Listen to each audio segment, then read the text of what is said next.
Weight loss is hard until you do this. Seems too good to be true, but there's a lot of things that people neglect when it comes to losing weight, and they think it's just about calories. And then wonder why they're always hungry, they're always tired, their energy is low, and then they keep giving up when it gets to the weekend. Because that is the trap that people get caught in. They diet hard from Monday to Thursday, Friday rolls around and things get a little bit more challenging, but it's okay. Saturday and Sunday is a complete blowout. There's a big bit of guilt that comes on Sunday night to get back to it Monday and repeat the trend. So of course weight loss feels hard, and that might be the position that you're in right now, so we're going to change that. And this is not to say that weight loss is going to be easy.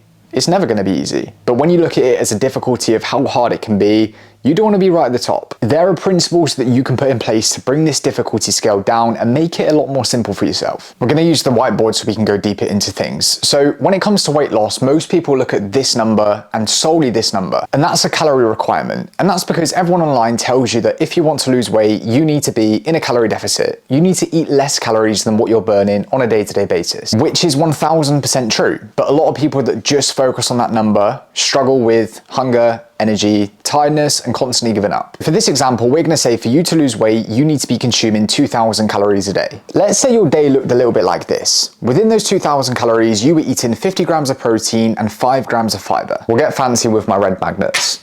These two factors here. With a very low protein and low fiber diet, there's a few things that happen. I'm actually gonna show you a couple examples that I recently used in one of my clients' presentations. 2 meals. One of them being higher in protein and higher in fiber, the other one being lower in protein and lower in fiber. When you look at your meals right now and you're eating your meals, you probably don't think about the time taking to digest that food in your body. I'm not surprised. It wouldn't be the first thing that I thought about either. But what we're trying to create with meals when it comes to weight loss is those meals keeping you full for a long period of time. In a meal that's barely any protein and barely any fiber, the digestion is going to be really quick. And a meal like this, for example, it's going to take about 2 to 3 hours to digest. And that's because with a lower fiber diet, there is nothing slowing down transit. With a low protein diet, there's a weaker satiety hormone response. And because that meal has less volume, overall food in it, even though it's calorie dense food, it doesn't stretch your stomach, which would equate to poor fullness signaling. That's why if your diet looks like that, a child's meal, you are always hungry. Whereas if we looked at the other meal, which is high protein, high fiber, and more volume, that digesting window is about 6 to 8 hours. That's because number one, protein is very satiating. It slows down gastric emptying by increasing our satiety hormone. You've heard of GLP-1s, right? It's a weight loss drug that people are taking right now.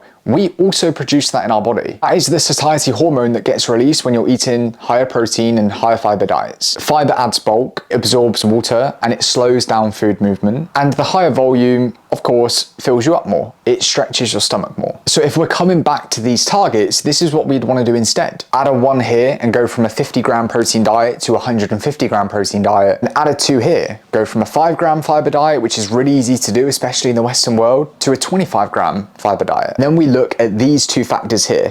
Water intake and the amount of sleep that you're getting per night. Water intake is more so self-explanatory, and it's the thing that a lot of people neglect without even knowing it. Think right now, when was the last time you actually tried to drink 2 liters of water a day? You might think you are, but you're probably not. And simply put, a dehydrated version of you is going to be hungrier, have less energy, is going to struggle to perform well in the gym, and is going to struggle to recover from the gym. And a lot of the time, you might think you're hungry, but you're just dehydrated. That's why staying hydrated and aiming for 2 to 3 liters is really beneficial when it comes to losing weight. And then let's look at sleep. I would say, arguably, this is the most important factor when it comes to losing weight. Sleep, number one, dictates your hunger hormones. We've got 2 hunger hormones, leptin and ghrelin. Leptin is the hormone that alerts you when you're full, and ghrelin is the hormone that alerts you when you're hungry. You know when your stomach's rumbling, you're ravenous and you can literally eat anything?